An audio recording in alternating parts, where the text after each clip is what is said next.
अस्सलाम वालेकुम dear students and viewers. आज के लेक्चर में हम कंसेप्चुअल क्वेश्चन नंबर 3 डिस्कस करने जा रहे हैं। कंसेप्चुअल क्वेश्चन का स्टेटमेंट है when you stand still on the ground how large a force does the ground exert on you, why does not this force make you rise up into the air.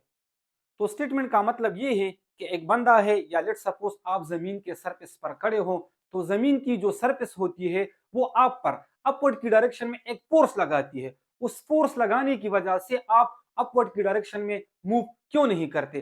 जाहिर बात है, अगर जमीन की surface आपके ऊपर upward की direction में एक फोर्स लगाती है तो होना तो ये चाहिए कि आप भी अपवर्ड की डायरेक्शन में उस फोर्स लगाने की वजह से मूव करते, लेकिन फिर भी आप अपवर्ड की डायरेक्शन में मूव नहीं करते। ऐसा क्यों होता है, इसको हमने क्या करना है, एक्सप्लेन करना है। तो इसका आंसर है the ground pushes you up with same force as your weight, so you stand still on the ground.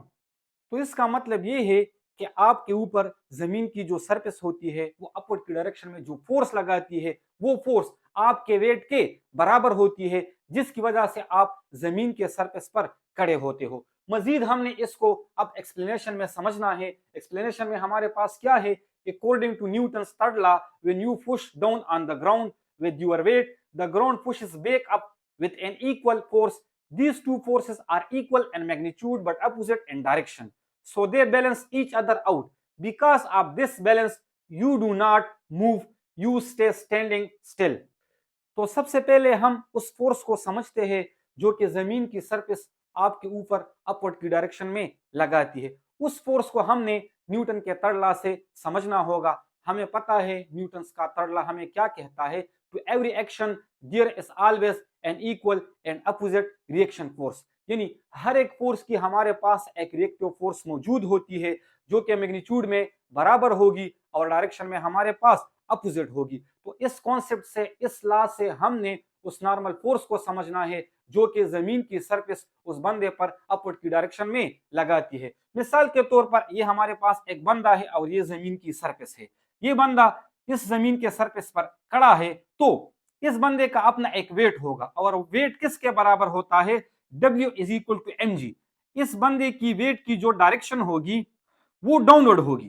तो इसका मतलब ये हुआ कि इस बंदे की वेट की वजह से जमीन की इस सरफेस पर डाउनवर्ड की डायरेक्शन में एक फोर्स लग रही है जिसको हम रिएक्शन फोर्स कहेंगे। तो इस रिएक्शन फोर्स का एक रिएक्टिव फोर्स होगा जो कि जमीन की ये जो सरफेस होती है वो इस बंदे पर अपवर्ड की डायरेक्शन में लगाएगी।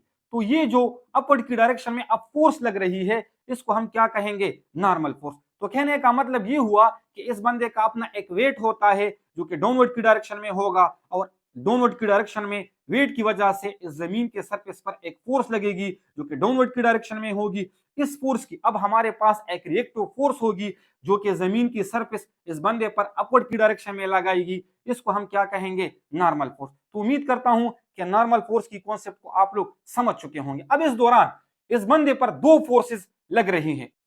एक फोर्स इस बंदे पर वेट की वजह से लग रही है जो कि डाउनवर्ड की डायरेक्शन में है, और दूसरी फोर्स जमीन की ये जो सरफेस होती है इस बंदे पर अपवर्ड की डायरेक्शन में लगाती है। तो इस बंदे पर अब यहां पर दो फोर्सेस लग रही है। ये दोनों फोर्सेस मैग्नीट्यूड में बराबर होंगे और डायरेक्शन में अपोजिट होंगे। तो ये दोनों फोर्सेस एक दूसरे की इफेक्ट को कैंसिल करेगी, जिसकी वजह से इस बंदे पर जो टोटल फोर्स लगेगी वो जीरो होगी। अगर नेट टोटल फोर्स जीरो के बराबर हो तो ये जो बंदा है ये हमारे पास इस जमीन पर खड़ा रहेगा। क्लियर? फिर से मैं समझा रहा हूं आप लोगों को कि मिसाल के तौर पर इस बंदे का जो वेट है जो कि डाउनवर्ड की डायरेक्शन में है वो 10 न्यूटन है, और जमीन की ये जो सरफेस होती है ये इस बंदे पर अपवर्ड की डायरेक्शन में जो फोर्स लगा रही है वो भी 10 न्यूटन है। तो जाहिर बात है ये दोनों फोर्सेस अब मैग्नीट्यूड में बराबर है और डायरेक्शन में अपोजिट है, तो ये दोनों फोर्सेस एक दूसरे की इफेक्ट को कैंसिल करेगी, जिसकी वजह से इस बंदे पर जो नेट फोर्स लगेगी वो जीरो के बराबर होगी। अगर नेट फोर्स जीरो तो ये बंदा उसी हालात में जमीन के सरफेस पर खड़ा होगा। इस बात को मैंने एक इक्वेशन के फॉर्म में भी लिखा है, weight is equal to normal force. यानी उस बंदे का जो वेट है जो कि डाउनवर्ड की डायरेक्शन में है और उस बंदे पर जमीन की सरफेस जो फोर्स लगाती है जिसको हम नॉर्मल फोर्स कहते हैं, ये दोनों एक दूसरे के बराबर होंगे लेकिन डायरेक्शन में हमारे पास क्या होंगे, अपोजिट होंगे। तो इसीलिए मैंने इसको वेक्टर फॉर्म में भी लिखा है। यानी जो वेट है उसकी डायरेक्शन डाउनवर्ड, इसको मैंने पॉजिटिव कंसीडर किया। जो नॉर्मल फोर्स है उसकी डायरेक्शन अपवर्ड, तो इसको मैंने नेगेटिव कंसीडर किया।